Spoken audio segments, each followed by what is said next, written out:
Well, it's good to see you again. My name is Banana Peddler, and today I'm joined by, on my right, political analyst Professor Manyora and political scientist Dr. Onyango Ochieng Jr. Welcome to the program. Thank you. Today we start with the issue of Obado, the tribulations of Governor Obado. The other day he was released from jail, and then all of a sudden this DCI, the CID, the flying squad officers are at his house searching for everything, and then he was again rearrested for being in possession of of illegal arms. Guns were purportedly found in his house. Prof, what does this signpost, especially on ODM and Raila, because others are maybe thinking that all these things are happening, they are politically instigated. What is your opinion on...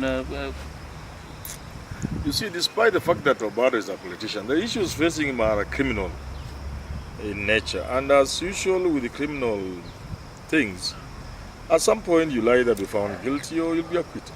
You know, and it's talk about Raila and, you know, in 2013 Obado was in a party other than ODM. He has been perceived to be not mainstream ODM even after coming back. In the last by-election, he seemed to be against what the party had done in terms of nominating Ochieng directly and so on and so forth. But really, like I said, the issues, whether they are of Sharon's murder or of the guns or whatever else might force him later, or money that is supposed to have been lost in the county, all these are criminal issues. And in the fullness of time, the truth will come out. Dr. Onyango, yes. What is your take on Obado's suffering? Although he's traveling, is really trying hard actually to come out of this. First of all, me personally, I read politics out of all this. I read politics. This is politics 101. Whoever is going after Obado is just choosing an easy target. An easy target is somebody who has an enemy in William Ruto and is trying to beat Ruto's dog. You see, if somebody beats your dog, that person is sending you a message. And in Obado, they found Ruto's dog, and that is why they're beating him. The only issue of guns, to me, doesn't wash. It doesn't wash. It is just, I mean, come on. It is McCarthyism 101. These people are just looking for something to hang Obado on. In my own thinking, this is just someone, Obado might not actually have wronged this person, but he's an easy target. He's the low-lying mango. He's Ruto's dog. So somebody's beating Ruto's dog to send a message to William Ruto. So it is the message they are sending to William Ruto. Like I've said, if somebody beats your dog, that person has a message to you. And that not necessarily the dog. Not the dog. The person is sending the message to the owner of the dog. That is why Obado is walking from one trouble after another, one trouble after another. He's actually playing the role of Simon of Cyrene, who actually helped Jesus to carry his cross. Now, in that case, Prof, if you say this is really not, you don't read politics, but how come that they fish him out of William Ruto, DP Ruto's function? And why are these people disrespectful even to... You know, when the police are looking for a suspect, yes, criminal, suspected criminal, yes, it doesn't matter whether they are, you could be in your bedroom, you could be in your office, you could be in a meeting. Really where you are, you know, it's not important. Although we have argued in the past, we need some little decorum. That sometimes the people we are arresting are people who could as well just hand themselves in the police. Sure. That's something you could pick. Figures. You could pick something on. But the only politics I would read in this is now the reverse. The reverse would be, if I were Obado, I would not bring Ruto in Migori. I would not bring him to Migori. But Ruto is a at a time when that will seem to be rubbing Raila in the wrong. That will be rubbing Raila in the wrong side. At a time when Raila is more powerful in this country than Ruto. If I were him, listen. You have talked about politics. I began by saying, let's not look at this. Let's just say it is criminal. It will come to a conclusion. What were you saying? I was supposed to read it, I beg to disagree with Prof for once. The right of the civil liberties, the right of association, the right of this. These are rights that were invented in this country by one Raila Amolo Odinga. Matter of fact, Raila Odinga is the one who should now be saying, if I was Raila Odinga, politics being about perception. Yes. If I was Raila Odinga, I would even come out and condemn those policemen for harassing Obado all the time. Yes. Obado is not the first criminal in this country. If at all, Yes. this was a criminal issue. Obado is not the first criminal in this country. In as much as I disagree with Prof to that extent, I agree with him that, look, even if these people did not respect Ruto, they should have respected his office. Yes. Ruto was holding a meeting. Then these people just walk in and pick Obado like people picking a chicken thief in a crowd.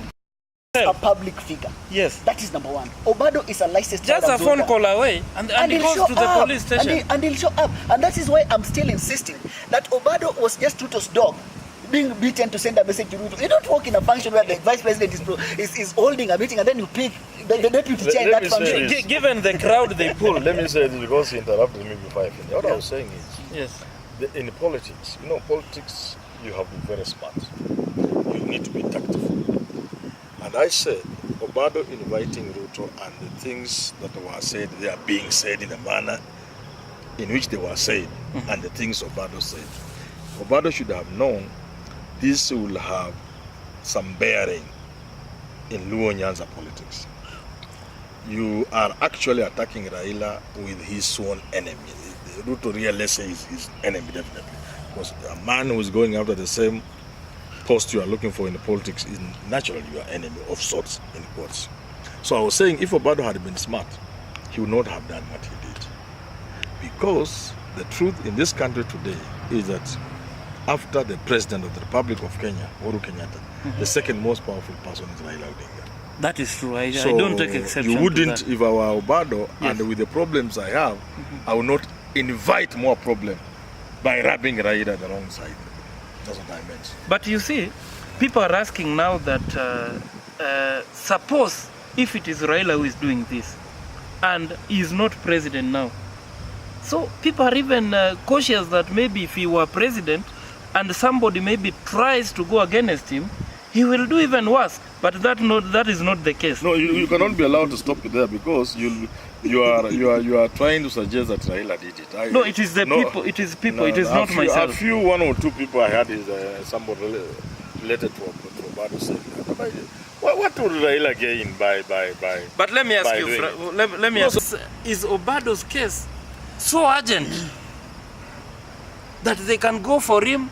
They can now use anything. Why can't they arrest all these other governors? I think that's a question you would put to the DCI and the people who arrest people. And the ESCC. I think that's not a question you put to me or to Raila for that matter.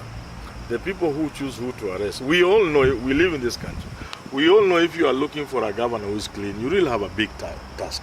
Yes. All these guys have I stolen. agree. And it's obvious, we know. The Auditor General has pointed out, and from common sense, and because we are Kenyans, the governors have stolen the money, and we have wondered why Ojamong for 8 million.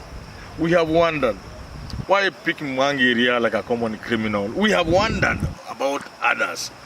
Why your tribulations? So the question of selective justice is one that we have. The DCI. We need to have a conversation on. But it's not just about Obado alone. There are other governors, and people have wondered why them.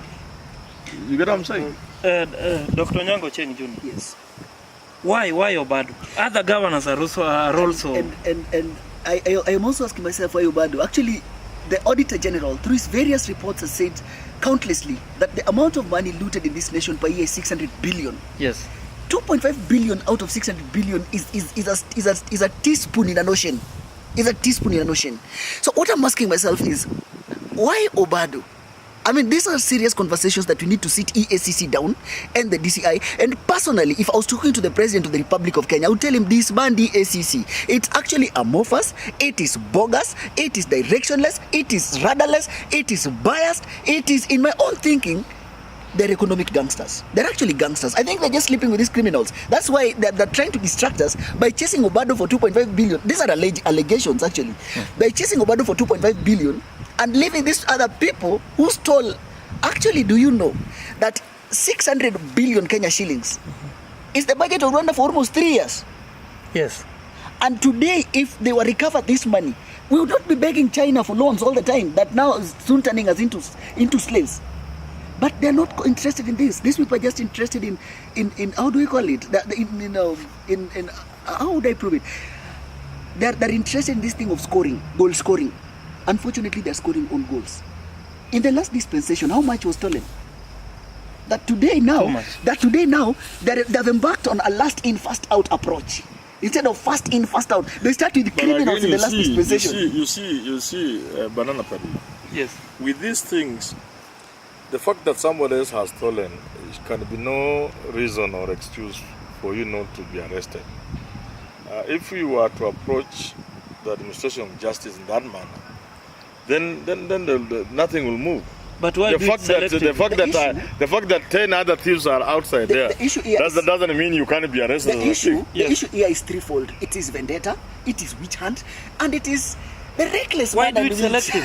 It's selective. Why do it selective? But I've mentioned others. He's not the only one. And people at every what time. What I tell you is that in the Joho's case, around that time Joho had issues with the presidency. Yes. In Ojamong's case, around that time Ojamong had issues with some shadowy characters who masquerade around the presidency. In Oparanya's case, it was almost a similar case. In Obado's case, it's almost a similar case. Yeah. That means, for example, that it is no longer about pursuit of corruption. It is score-settling, yes, vendetta, witch hunting, shadow boxing, another criminal cocktail of activities that make me feel regret of being a member of this country. What then will you say when a couple of other governors are then arrested? Because I understand, and this has been said. Yes. I understand a couple of these governors, former and current, a couple of them are going to be arrested soon. What will you say about that? That is why I have the problem. It remains to be seen. Yes. Banana Peddler, but I don't Banana Peddler, yes. My problem is the speed yes. with which, actually let's look at it from an algorithm point of view. Yes. The one they're using here is last in, first out. They're starting with those ones who stole the other day. Those who they are visible. That in the course of fighting crime, yes, a lot of things happen. A lot of what we think is easy because we are outside may not be as easy if you are inside the DCIO or ESCC. I too have my own misgivings in terms of how we identify people to arrest, how we arrest them, how we let people who have stolen billions free and we chase, like I gave an example for Jamong yes. with 8 million, when the people have 80 billion that they have squandered and stolen from the public. I too have those. But I also want to be fair enough and say, well, perhaps there is something they see we don't see. So much as we would want to see them go for the people we know who have really brought this economy to its knees, if they pick people against whom they have sufficient evidence to take to court, I agreed. And that is why to date, I think, to me, today, yes. I think that EACC is just another branch of this criminal network. I think what we are doing, what we are doing, Banana Peddler, we are mixing levels of discussion. See, we can hold a discussion and have a conversation about the country we need, about whether there is really the goodwill in the fight about corruption, about whether people are genuine. That is another discussion. When you bring me in that discussion, I'll tell you, the thieves cannot catch other thieves. You see, that's at a higher level. But for now, we are just saying Obado has been arrested. Is it possible? I'm saying yes, it's possible. Much as there are other people with grave mistakes, yes, or criminal. That is why I wanted to ask you this.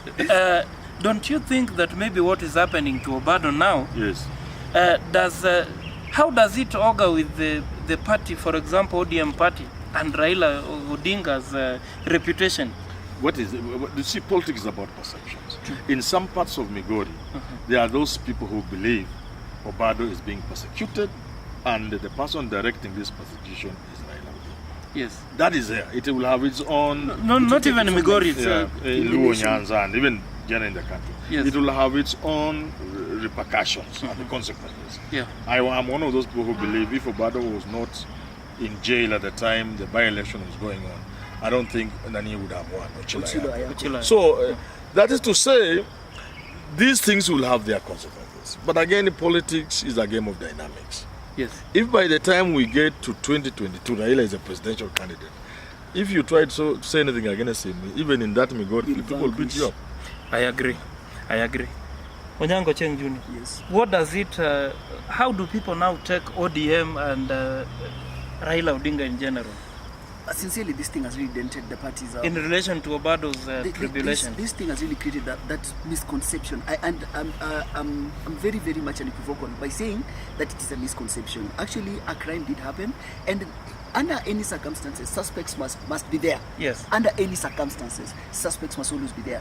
And it's unfortunate that Obado found himself in the mix. I don't know the realities or the economics of the argument. And the matter is before court. I wouldn't want to commit a sub judice. Yes. Nevertheless, let me say this, that ODM communication secretariat should come out clearly and educate the public and tell them that, look here, Raila has nothing to gain if Obado is arrested. After all, Raila is not contesting for the governor of Migori. Neither does he want to be the senator of Migori. Neither does he want to be the member of parliament for Uriri constituency, where Obado's Kanyamkago ward is.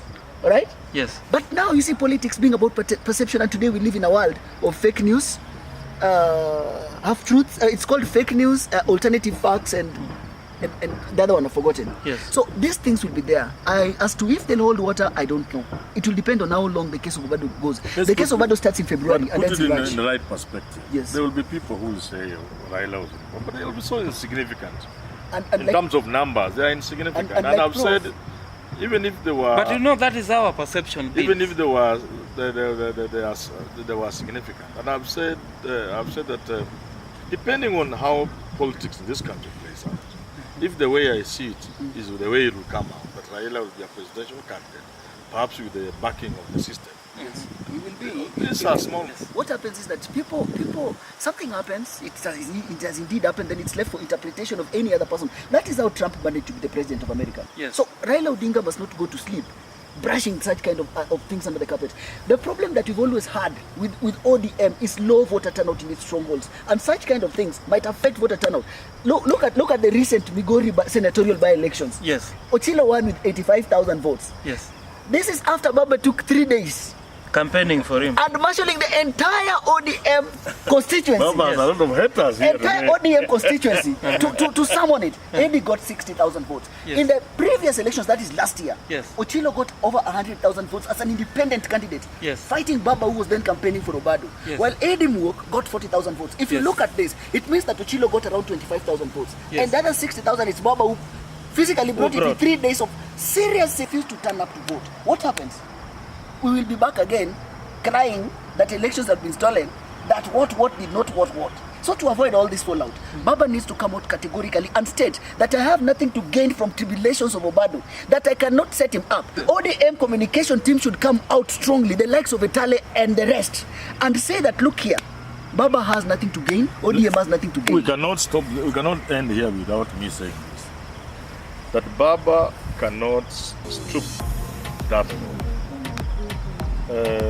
In Baba's world, Obado is a small pin. And I think it would be bad on the part for Raila to come down to that level and begin engaging and saying I had nothing to do with it. I think that would be too wrong. If I was Raila's advisor, I wouldn't. I will actually warn him against that. Coming out to comment on the Obado issue that I have not fixed him. Banana Peddler, why this nation has stuck in it? I want to emphasize the word stuck. Now, it's because of this kind of language, Yes. this kind of passive language, pacifist language. That Prof is saying, Prof, time has come when we must point out these leaders and call them out for who they are. Kenya today, we are still borrowing to fund hospitals, to buy medicine in hospitals. Yes. We are still borrowing to build village roads. While at the same time 6 billion is allotted into these counties. These counties are collecting cess from traders. While we are told that kulipa ushuru ni kujitegemea. What is not happening? Listen, take Homa Bay County, for instance. Homa Bay County sits on the mouth of Lake Victoria. Yes. There is no freshwater lake. In fact, up to today, if I tell you, using his language of sustainability, if today I tell you, go and point me one single thing that Homa Bay County have done, nothing. While actually the money has been expended, they are still waiting. Nyamira County is the same. Nothing at all. And even if you went to Kisumu County, what I'm trying to say is that we should stop inventing excuses to cover for our lack of objectivity. They lack actually 2 things. They lack sense of urgency and sense of agency. The first agency is URG. The second is AGENCE. They lack both. They think that, okay, fine, now that I've become a governor, power has arrived. So they put us with too much English, too much policy documents. Policy documents have been in this country since 1967.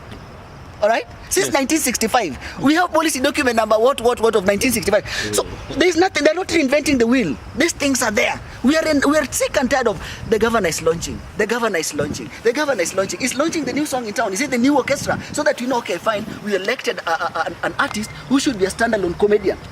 We need progress. We need development. Again, you see, my friend, sometimes I'm hesitant to blame some of these counties and governors, because a lot must also be understood within the context of what is happening at the national level. Yes. What kind of politics do we have in this country? What kind of policies is the country pursuing? How far can I go if I became governor of Vihiga, where I come from? How far can I go if I set out to do what I think will propel the people of Vihiga to greater heights? Sure. If by so doing, I will be running against government policies and against the grain, and not within the context of the politics of this country, perhaps you may not even go far. Let me give you a very simple example. You know the shenanigans of the least hostile people. That's pure theft, you know that. It is armed robbery. Some governors try to resist, but finally they realize that nobody would even understand. Even your own people in your county. Ati huyu jamaa anapewa vifaa vya hospitali na anakataa. You get what I'm saying? That I'm saying is not as easy as you think. For you to develop your county, if I was the one doing it, within 6 months, I will have gone at loggerheads with the government.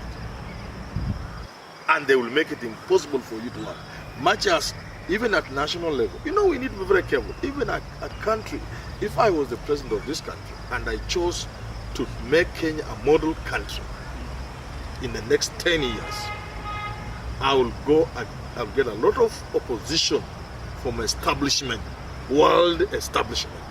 That explains why people like Gaddafi, with all the wonders they did, and you people being whitewashed by Western media, you will have a problem performing and operating in a world that doesn't want you to do good for you. So the same will happen to a governor if you are a really serious governor wanting to do things that can propel your county. But how are others making it? Who has made it? That's the question asked. No, others have made it. Actually, they have tried. If you look at Kibwana, Ngilu is trying, Prof is trying, let me just tell you this. There are counties who have come up with street lighting. And for this, we give them accolades. And we really applaud them. We say they have done well. But what I'm telling you, some of these posts, some of these things called projects, they will collapse in the next 2 years. Anyway, Prof, lastly as we go, I want also us to talk about the visit to Kabarak. Yes. I saw you comment somewhere the other day that kichinjio ya Kasarani imehama ikapelekwa Kabarak, where political careers are going to be killed. That is what you said. Can you please expound on what you meant? Yeah, because Kalonzo Musyoka was there the other day. It's not even the other day. It was yesterday in my release. Yes. My video on my YouTube channel, where I see that Moi is increasingly becoming the man to watch, and Kabarak the center of the theater. Yes. And the things that happen in Kasarani, when people call it Kisirani, then they call it Kichinjio. Yes. Where many political careers were made or lost. Murdered. Yeah, murdered completely. Kama kuku kunyongwa. Yes. I can see the same happening. The people who are trooping to Kabarak are being made to dance a certain dance. They are being whipped into seeing things in a certain way. And at some point, some of them will realize, perhaps when it is too late, they were just a supporting cast. But now, it is Gideon Moi who is doing all this, inviting whoever he pleases to go and see his father. Does this have any impact? Can it work positively on his bid maybe for president? But it's not just Gideon Moi. I think this is about the handshake. And this is about what Uhuru wants for this country, post-Uhuru reign. If it's about the handshake, Ruto was denied entry the other day, the deputy president. What I'm trying to tell you is, it's not Gideon alone. This is script that has been put together. It is a complex issue that involves Uhuru Kenyatta, and by Uhuru Kenyatta, I don't mean a person called Uhuru Muigai Kenyatta. Uhuru Kenyatta represents certain interests. The power barons. Yeah. So is Gideon Moi, who represents also a certain group of persons, certain interest, and then Raila has been roped in. Dr. What's your take on this visit? It is very disappointing. In fact, if it is like Mnangagwa and his gang going to seek advice from Mugabe on how to better Zimbabwe, that alone tells you that we will still be stuck in this backwardness, into this primitivity, into this politics of us versus them, instead of road versus road versus road versus road. What I'm saying is this, that we don't need such. Moi ruined this country. Moi literally defiled this country. Moi led a government that if today you are to ask me, I'll describe it as a den of armed robbers. So when these people go there to seek negative experience, negative energies, dance to his tune, I'm asking myself, do they have conscience anymore? What notes are they going to borrow? Well, Power. So I even heard that some kisses now want to go and start singing Zenyachai. The old man. Now, if this is the spirit, another set of power. I don't know now. If this is the spirit, anyway, I can but also. It spells doom for this country. It's about power. Next person, it's about power. Politics is about power, and no politician anywhere in the world, in the mainstream politics, ever takes power in the interest of the people.